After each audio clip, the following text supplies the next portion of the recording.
വടക്കയിലുണ്ടായ അപകടം, അതിൽ ഒരു 5ാം ക്ലാസ്സുകാരിക്കാണ് ജീവൻ നഷ്ടമായത്. ആ സ്കൂൾ ബസ് ഓടിച്ച ഡ്രൈവർ നിസാമുദ്ദീൻ ചേരുന്നു. ഇപ്പം നിങ്ങളുടെ അവസ്ഥ എങ്ങനെയുണ്ട്? ആരോഗ്യം ചെറിയ പരിക്കുണ്ട്, ചെറിയ വേദനയും കാലൊക്കെ അവിടുന്ന് ചെറുതായി വരുന്നുണ്ട്. എന്നറിയില്ല, ഇപ്പോൾ ഷോൾഡറിനും കാലിൻ്റെ താഴെയാണ് കടിക്ക് ചെറിയൊരു വേദനയായിട്ട് അനുഭവപ്പെടുന്നത്. എന്താണ് സംഭവിച്ചത്? ബ്രേക്ക് ഫെയിലാണ്.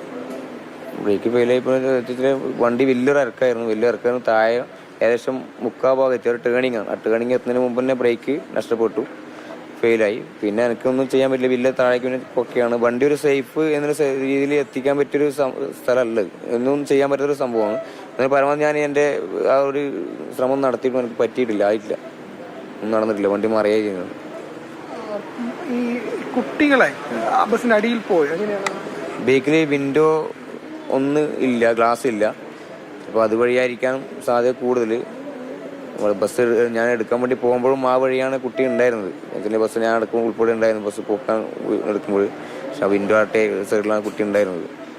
ഇപ്പോൾ പുറത്തൊരു പ്രധാനപ്പെട്ട കാര്യം, ഈ അപകടം നടന്ന 4:03 സമയത്ത് താങ്കളുടെ വാട്സപ്പിൽ ഒരു സ്റ്റാറ്റസ് വന്നിട്ടുണ്ട്. എന്താണ് സ്റ്റാറ്റസ്? ഞാൻ വെക്കുന്നത് സ്കൂളിൻ്റെ ഉള്ളിൽ നിന്നാണ്.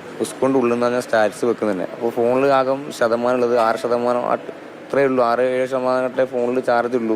അപ്പോൾ സ്കൂളിൽ പരിപാടി നടന്നു കൊടുക്കുമ്പോൾ അതും വാട്സപ്പ് ലൈവായിട്ടാണ് ഞാൻ സ്റ്റാറ്റസ് വെക്കുന്നത് തന്നെ. അല്ലാണ്ട് ഞാൻ ക്യാമറ എടുത്തിട്ട് വീഡിയോ എടുത്തിട്ട് ഇടുന്നതല്ല, ലൈവായിട്ട് വാട്സപ്പിൽ തന്നെ ഇടുന്ന ഫോട്ടോ ആണ്. അത് അപ്ലോഡ് ആയത് ചിലപ്പോൾ ആ ടൈമിനായിരിക്കും, ചിലപ്പോൾ അവിടെ നെറ്റ്വർക്കിൻ്റെ പ്രശ്നം ഓൾറെഡി എൻ്റെ ഫോണിനുണ്ട്, പിന്നെ അവിടെ കുറവ് തന്നെയാണ്.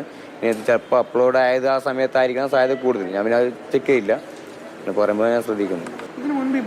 ഇതിന് മുമ്പ് ബ്രേക്കിന് അതേ ഇറക്കുന്ന തന്നെ ഇതിന് മുമ്പ് ഒരു ഇഷ്യൂ ഉണ്ടായിരുന്നു ബ്രേക്കിൻ്റെ. പിന്നെ ഞാൻ വണ്ടി എടുക്കാനില്ല, കുട്ടികൾ വേറെ വണ്ടി വിളിച്ചിട്ട് കുട്ടികൾ വേറെ വണ്ടിയിൽ വീട്ടിലേക്ക് പറഞ്ഞു വിടുകയും ചെയ്യുന്നത്. 2012 മുതൽ ഞാൻ അതിന് മുന്നേ എടുക്കുന്നത്. 2012 മുതൽ ഹെവി ആക്കിയിട്ടുണ്ട്. അതിന് മുമ്പ് ഞാൻ എടുക്കുന്നുണ്ട്, വണ്ടിയൊക്കെ എടുക്കുന്നത് തന്നെയാണ്. അതാണ് ഡ്രൈവർ വ്യക്തമാക്കുന്നത്.